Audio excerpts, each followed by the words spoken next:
Hi everyone, this is Tim Gorshanas, and today we're going to be talking about citing sources, also known as bibliographic referencing. This lecture is just to give a broad but hopefully interesting overview of the subject for those of you who are going to be working in academic libraries, but it should also be useful and hopefully interesting for pretty much anybody in any aspect of academia who wants a grounding in the subject. So to begin, to give you a brief overview of the topics that we'll be discussing today.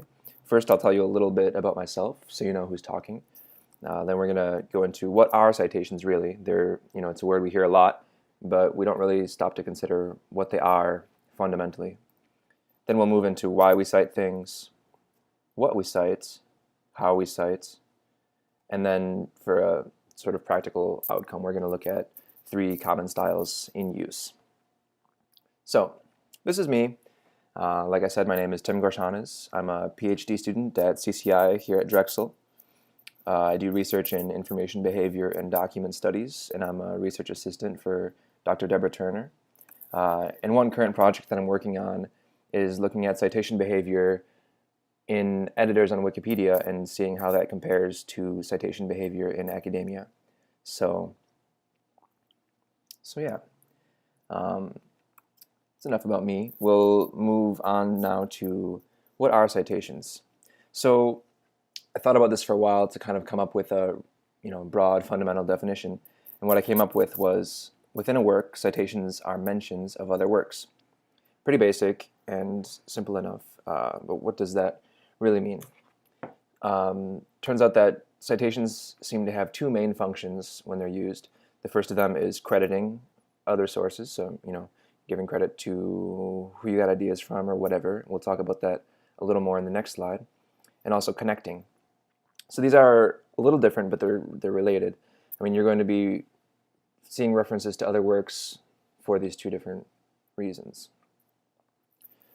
So to go into a little more detail on that, why do we cite things? And this is focused on academia. The thing about academia is it's a scientific community, and it runs on documents. We kind of require that things are written down, at least for now. It probably will change in the future, but right now, basically, if it's not published, it essentially does not exist. And the way that this works, we need citations to sort of hold everything together. So first and foremost, in academia, we use citations for honesty. And this is the crediting function. When you have an idea and you invoke that idea in a piece of writing, you give credit to that person, and that's, it's just a part of being honest. And you see this academic honesty clause on virtually every syllabus across the country and in other countries around the world. The next reason that we cite things, especially in academia, is to point readers to other discussions. This can be both things that inspired the current piece of writing, in which case I would call it crediting, and they can also be sort of tangents where you're just sort of making reference to a related discussion that's going on in other works, but it's not exactly related. So in that sense, you're connecting your readers to similar literature. You can also cite things to situate your current piece of work within the broader academic discourse. And so that's sort of related to tangents in that they're both connecting, but these ones are a little more on target. And so generally they'll be more of a key part of the argument in a given paper rather than just a mention. Next, you can cite things to either endorse or dispute work. This is part of situating your work within a piece of discourse, say, the discourse on light therapy. You can talk about different studies that have been done in light therapy, and you can talk about the merits or the problems that have been in these studies. So in that sense, you can either endorse or dispute them, but in either case, you're citing these things, and in that sense, you're connecting. Another reason we cite things is to help readers basically follow your argument. When you write something in academia, you're essentially making an argument to present a point of view or frame this research that you've done, and you want to be convincing. And part of that is citing things that are trustworthy and reliable. And so when you actually say where you got these ideas from in crediting your sources, it helps your readers evaluate your argument from the perspective of seeing these other pieces that you cite. Another important reason to cite things is that it gives you some protection in case other people made a mistake. For example, if you were to take someone's idea and not give them credit, and then it turns out they were wrong, which happens quite often actually, if you hadn't cited them and you made it look like it was your idea and it turned out to be wrong, then you would have to face the consequences for that. So this goes back to the honesty, which I mentioned before. So citing your sources is actually quite pragmatic in that respect. And finally, since academia runs on citations, not only are authors citing things, but authors are being cited. And so it's sort of you can look at it as a sort of pay it forward sort of thing, or a cycle where I cite things and then eventually I will get cited also. And as a side note, citation counts they really still are a key measure of performance in research quality and output. There's some other measures that are being explored nowadays, but still citation counts they're up there. So now we know why we cite things, and we have a little better idea of what citations really are. But what do we actually cite? When you sit down and you're writing a paper, or you're helping somebody write a paper, how do you determine what actually, in the moment needs to be cited? So there's a number of specific places where you definitely will always cite things. Sometimes it's a little more discretionary, and it changes a little bit by discipline, which we'll talk about in a little bit. But these are some general guidelines that will pretty much serve you in all cases. So first, you're going to cite references to other work that are explicit, well, or implicit, but definitely the explicit ones, obviously. Those could be in the form of theories and questions. So if you're borrowing somebody's theory, you're going to cite the paper or the book or whatever that theory is presented in. Likewise, you can borrow somebody's question. You can say, oh, this person presented this question in whatever paper, and in this paper I am exploring that question. In that case, you would cite it.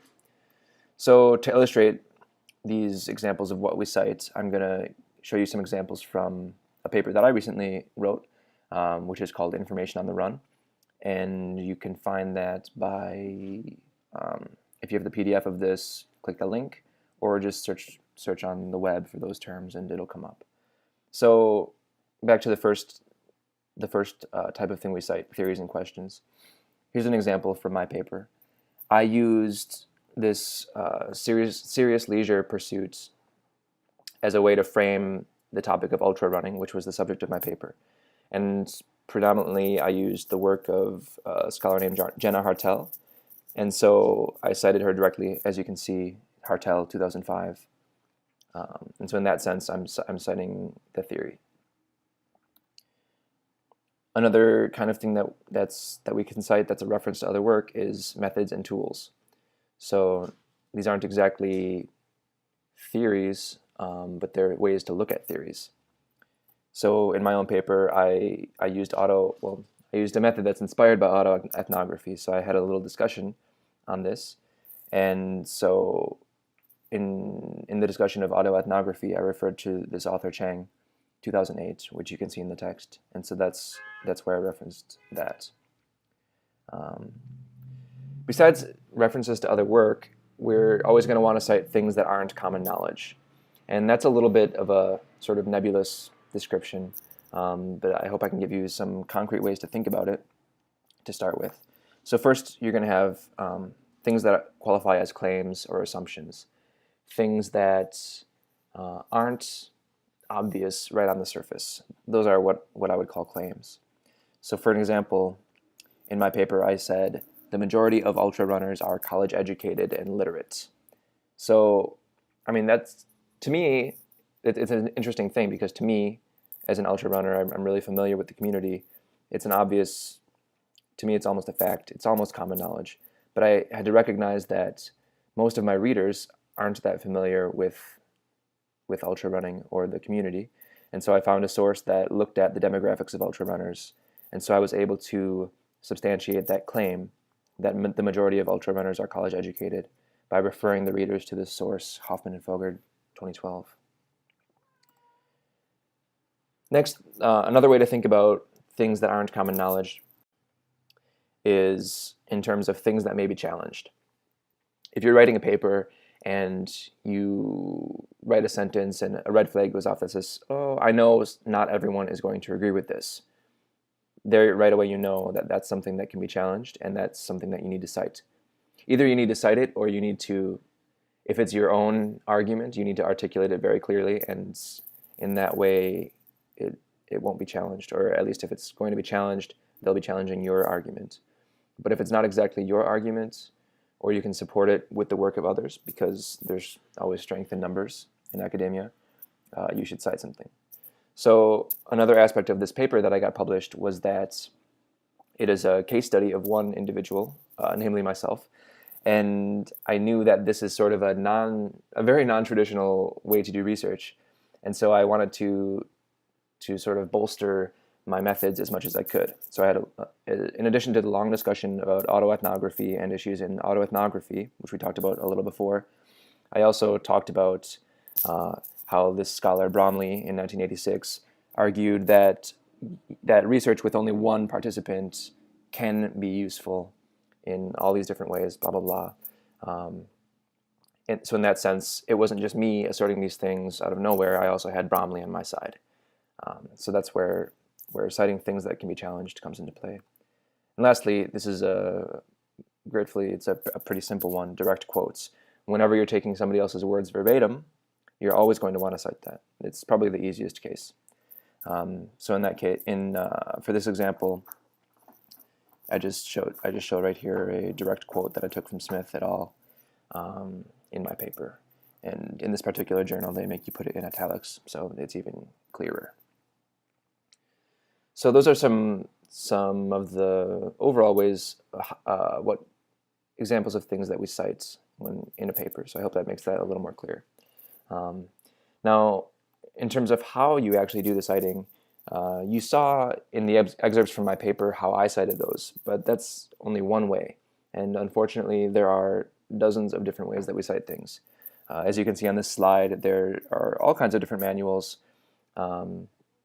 basically different groups, different systems. In the social sciences, we tend to use one APA mostly, which is the American Psychological Association, but then there is the sociology format, and the Chicago manual of style is a different format. Basically, it's helpful to remember that you're not going to be the one deciding which format to use. Pretty much someone is always going to dictate that, whether it's a professor who you're writing a paper for in school or a journal that you're submitting an article to. They'll tell you what format they want. If you work at an organization, they'll have their format of choice. So basically, someone else is always going to decide. There's going to be some sort of style guide, and you're going to follow the style guide. And it should be pretty complete with a lot of examples. And so to start out with, you'll have to refer to the style guide a lot, and eventually you'll kind of get used to it. There are some gray areas, especially nowadays where we're seeing all sorts of different format of information coming out, like when blogs were new and YouTube videos, all these different style guides had to come up with how those resources should be cited in that system. What it comes down to is consistency is key. When they had to figure out how to cite YouTube videos, they didn't pull it out of thin air. They sort of followed the conventions that they already had in place with little nuances for what made sense with that new format, but it didn't come out of nowhere. Like I said, these styles vary a lot, and in terms of what information you display and in what order, and I'll show you some concrete examples on the next slide, but they all pretty much seem to work where you're running text and you're writing your text, and you have a little mini reference in the text which refers the reader to the complete reference later on. So as we saw in the previous slide with my examples, my references were just either authors' names or years. or both, I guess, depending on whether I mentioned it in the actual text. And those refer to the reader to at the very end of the paper where I give the complete reference. So if you saw Hartel 2005 in the text, you go to the very end and find the corresponding line for Hartel 2005. And that's basically how, at a very abstract level, that's how all the systems work. Something in the text that signals you to the very end, which we call the bibliographic reference, where you can find the complete record. And in theory, the complete record gives you all the information you need to locate that source that the author used. To be a little more specific than that, there are two very broad categories of systems. The first of them is Vancouver, which is a fancy name for ones that use numbered footnotes or endnotes. And I'm sure you've all seen that, where you're reading some text and it says, 15. And then you go to the end of the section or the end of the book and you look up 15. And that's where you find the complete information. The thing is, sometimes these numbers refer to notes of like supplementary information, and sometimes they refer to the bibliographic information, depending on the publisher, again, depending on the group, wherever the thing appears. So that's Vancouver. And then the other broad category is Harvard, where you have parentheses. This is what I used in the paper that I took the excerpts from in the previous slide, where you saw parentheses, and they usually have the author and the year, sometimes page number. So pretty much all the citation systems are going to use either Vancouver or Harvard, but within that they have all their specific ways of showing things. So next I'll show you just 3 common styles. At least these are the ones that I work with in the social sciences and sort of humanities work that I do. If you end up working with engineering department or some sort of really tech focused, you're going to be using different styles. But this will just give you a broad overview of how, sort of broad but concrete overview of how they change from style to style. So to show you this, I picked one book, this book called The Omnivore's Dilemma by Michael Pollan. And how that's cited in APA is what you see here. You'll have some running text. In this case, it has the words corn consumption, blah, blah, blah, whatever that sentence was. I end that sentence with the in-text citation of the author's last name and the year of the book. And then at the very end of my paper, or whatever I'm writing, I have, again, the author's last name and the year. I also have the author's first initial. And there we have the rest of the bibliographic information, the title of the book, the city it was published in, and the publisher. And that's all APA requires. Next, we'll look at MLA. In MLA, in the in-text citation, they do not want the year, but they do want the page number where that information came from. So that's a pretty big difference right away. In APA, you don't need the page number. It's not required unless it's a direct quote, really. So back to MLA, you always give the author's last name and the page number, and then the bibliographic end of the paper reference. As you can see, it's also similar but a little different. The stuff is in a different order. Here we say the author's whole first name and not just the initial M. And you'll notice that the year is off to the end, and we also have to say what format that information was in. In this case, it's a print book. It wasn't the ebook version. Next, there's the Chicago style. This is sort of a cross between MLA and APA in a way. In the in-text citation, you say the author's last name and the year, and notice the commas, how they're different from style to style. In APA, it's author, comma, year. In MLA, there's no comma. In Chicago, it's author, year, comma, page. So these are the details that editors and publishers can be really picky about, and it's the author's job to be true to this and be consistent, and it's the librarian's job to help the author when they need help. So you'll be dealing with that. In Chicago, as you can see, the bibliographic reference is sort of, again, it's sort of a cross between MLA and APA. You have the author's whole first name, but then you have the year right away. There's no parentheses around the year, etc. An interesting thing about the different styles is that they sort of show you some of the values of the different disciplines. So in the case of MLA, and Chicago, you see the author's whole first name, which can usually tell you if it's a male or a female. Not always, of course, but that's a value for the publications and for the types of research that's done that uses those systems. Whereas in APA, they're not that interested in it. In APA, however, they're really sensitive to the year. Psychological work and the different disciplines that use APA, they really focus on the most current research, and so they draw a lot of attention to the year. Whereas in MLA, you might be talking about works that are decades old, and they sort of push the year off to the very end because it's not that important. Now, you can't really read into those details too much because it's probably a case of overinterpretation. But just broadly speaking, you can start to see what's important to the different disciplines by looking at how these citation styles shake out. So that's really all I wanted to talk to you about today. But there's plenty to learn more. I wrote a lecture on citation systems, which has a little more detail than this, which if you have the PDF of this, you can click on the link here. Otherwise, just do a web search for my name and citation systems, and it should come up. I did another lecture, again, with more detail than what we had here, on issues in everyday life. Today, I just talked about academia and writing papers and how we reference things in papers. But there's also more to say about referencing things just sort of in general.